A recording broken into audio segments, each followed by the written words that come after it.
Hello everyone, welcome.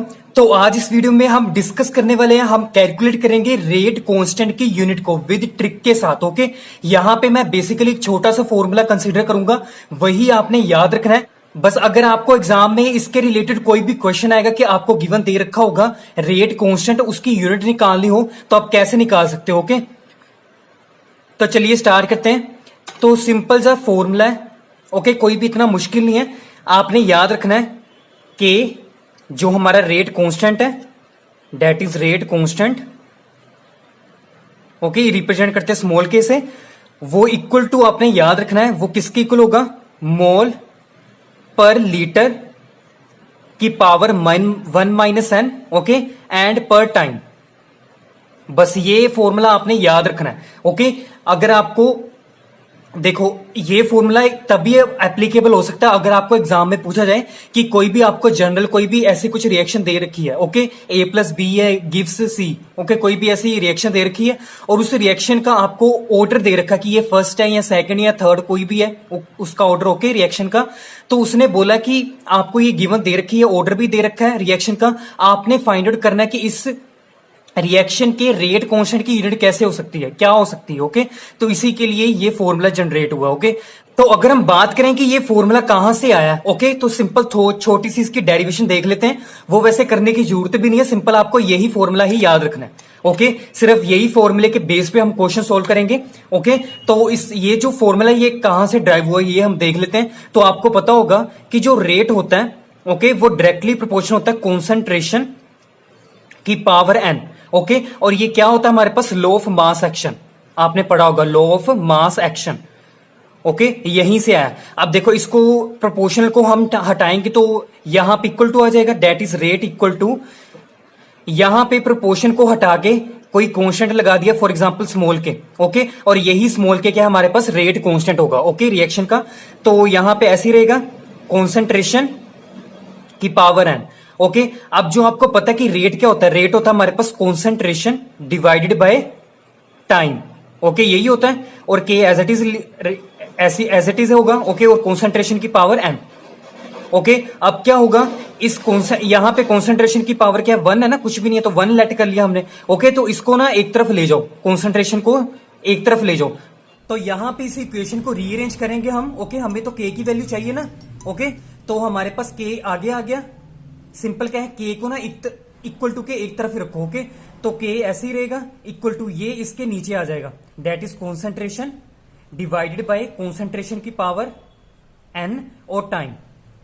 Okay, ये हो गया हमारे पास। फिर उसके बाद क्या आएगा, देखो इसको हमने ना ऊपर ले गए हम इसको, तो यहां पे हमारे पास आ गया कॉन्सेंट्रेशन। इसको मैं शॉर्टकट से लिख रहा हूं, कॉन्सेंट्रेशन आप पूरा लिख सकते हो। ओके, यहां पे 1, इसकी पावर 1 है ना, तो जब ये ऊपर जाएगा तो इसकी पावर क्या हो जाएगी, माइनस में माइनस n। ओके, आपको पता ही है जब ये भी ऊपर जाएगा तो इसकी पावर भी क्या होगी, नेगेटिव आ जाएगी, -1। ओके, अब क्या है, बेस सेम है तो पावर को ऐड कर लो। यहां पे इसकी पावर 1 है और इसकी क्या है, -n। तो बेस जब सेम होता है तो पावर क्या होती है, उनकी ऐड हो जाती है। तो 1 प्लस माइनस n क्या हो गया, प्लस माइनस माइनस, सो 1 माइनस n क्या हो जाएगी इसकी ओवरऑल पावर।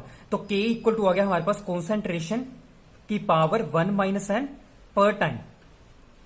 ओके, अब ये आ गया हमारे पास। और आपको पता है जो कॉन्सेंट्रेशन होती है हमारे पास वो क्या होती है, मोल पर लीटर। ओके, तो यहां पे इसको पुट करो, मोल पर लीटर की पावर 1 माइनस n पर टाइम। ओके, अब क्या करना है, इसको ना पर लीटर, इसको लीटर को ऊपर ले जाओ, शिफ्ट कर दो। यहां पे आ गया मोल पर लीटर 1 माइनस n पर टाइम। तो ये हमारे पास आ गया की, that is rate constant. Okay, तो देखो यही था ना हमारे पास फॉर्मूला। तो सिंपल आपको डेरिवेशन करने की जरूरत नहीं है, सिंपल आपने सिर्फ यही फॉर्मूला ही याद रखना है।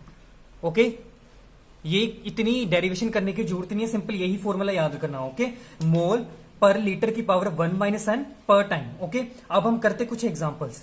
तो अगर इस फॉर्मूले हम बात करें कि जो हमारे पास n है, n क्या होता है, ये होता है order of reaction. Order of reaction कि रिएक्शन का ऑर्डर क्या है, 1 ऑर्डर है, सेकंड ऑर्डर के थर्ड ऑर्डर। ओके, अगर आपको नहीं पता है तो मैं वीडियो बना दूंगा यहाँ पे भी। ओके, इसके ऊपर भी कि ऑर्डर क्या होता है। ओके, अभी के लिए फिलहाल समझ लो क्या होता है। सिंपल क्या है कि n क्या है, ऑर्डर ऑफ रिएक्शन। ओके, अब जैसे हमारे पास एग्जांपल है, अगर हमारे पास n की वैल्यू 0 दे रखी है, एन की वैल्यू 0 मतलब क्या हुआ, zero order reaction, zero order reaction, यही होगा इसका मतलब। ओके, अब यहां पे ना एन की वैल्यू यहां पे 0 पुट करो तो क्या आएगा, के equal to mole per litre की पावर 1 - 0 पर टाइम। ओके, ये आएगा। ओके, यहां पे इसको सोल्व करो, क्या आएगा, मोल ओके पर लीटर की पावर क्या आएगी, सिंपल 1 आएगी। ओके, फॉर एग्जांपल हमने टाइम की यूनिट ले ली पर सेकंड, सिंपल क्या ले ली, टाइम की यूनिट सेकंड ले ली, तो यहां पे हो जाएगा पर सेकंड। ओके, तो इसको सोल्व करोगे, पावर को आगे सोल्व करोगे तो सिंपल क्या है, 1 है ना, तो किसी की पावर 1 तो सिंपल 1 ही, उतना ही आंसर आएगा। तो हमारे पास आ गया मोल पर लीटर एंड पर सेकंड। तो ये जो यूनिट होती है ये किसकी होती है, जीरो ऑर्डर रिएक्शन की, रेट कांस्टेंट की यूनिट होती है। ओके, तो ऐसे आप कर सकते हो। अगर फॉर एग्जांपल हमारे पास एन की वैल्यू 1 दे रखी है, एन की वैल्यू 1 दे रखी है, तो क्या होगा, 1 के लिए क्या होता है, first order reaction, first order reaction. Okay, तो यहां पे वैल्यू पुट करो, मोल पर लीटर की पावर 1 - 1। एन क्या है, एन क्या हमारे पास 1 है ना, तो 1 - 1, ठीक है, और सेकंड ले लिया हमने, पर सेकंड हो गया। ओके, तो यहां पे 1 - 1 क्या हो गया, 0 हो गया, किसी की पावर 0 की होती 1 होता ना, तो ये तो हो गया हमारे पास इसकी power 0, that is equal to 1 multiply per second, तो सिंपल क्या गया, पर सेकंड।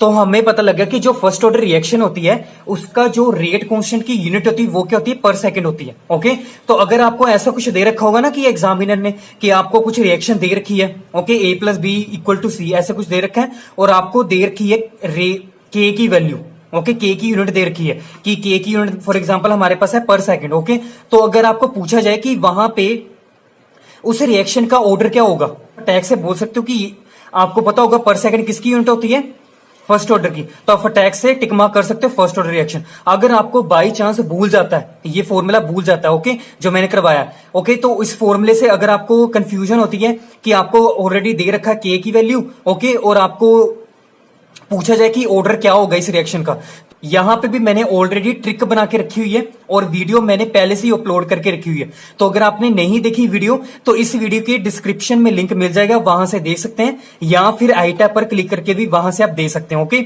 वो मैंने जस्ट सिंपल ऐसी सिंपल ट्रिक बताई है कि आप क्या है, इन जस्ट 1 से 2 सेकंड में रिएक्शन का ऑर्डर बता सकते हो। ओके, एक लास्ट एग्जाम्पल कर लेते हैं। जैसे फॉर एग्जाम्पल आपको एन की वैल्यू दे रखी 3/2, ओके, तो यहां पे आपको बतानी है इस ऑर्डर ऑफ रिएक्शन का रेट कांस्टेंट की यूनिट। ओके, तो सिंपल के equal to mole per litre 1 - N की वैल्यू क्या है 3/2, 1 - 3/2 हो गया। ओके, यहां पे पर सेकंड। ओके, तो यहां पे क्या हो गया हमारे पास, इसको जब सोल्व करोगे यहां पे आएगा मोल पर लीटर, 1 - 3/2 क्या होता है, -½ ओके, यह आ गया पर सेकंड। तो जब इसको सोल्व करोगे हमारे पास आएगा मोल की पावर -½ लीटर की पावर ½ एंड पर सेकंड। इसकी प्लस क्यों हुई, क्योंकि माइनस इंटू माइनस क्या हो गया, प्लस हो गया। ओके, तो ये होगी हमारे पास रेट कांस्टेंट की यूनिट फॉर n = 3/2। ओके, तो अगर आपको n की वैल्यूज दे रखी है तो आपने क्या करना है, डायरेक्ट ये वाला फॉर्मूला अप्लाई करना है। ओके, तो सिंपल आप वैल्यू पुट करो यहां पे n की, तो आपको रेट कांस्टेंट की यूनिट डायरेक्ट मिल जाएगी इन जस्ट 1 से 2 सेकंड में। ओके, तो इतना मुश्किल भी नहीं है ये फॉर्मूला, आप जस्ट सेकंड में निकाल सकते हो अगर याद रखोगे। ओके, तो ये था केमिकल काइनेटिक्स चैप्टर का एक इंपॉर्टेंट टॉपिक जिसमें आपने बताना था रेट कांस्टेंट की units. Okay, so I hope ये वीडियो आपको काफी हेल्पफुल रही होगी। तो ऐसी ही ट्रिकी वीडियोस के लिए प्लीज चैनल को सब्सक्राइब जरूर करें and thank you for watching.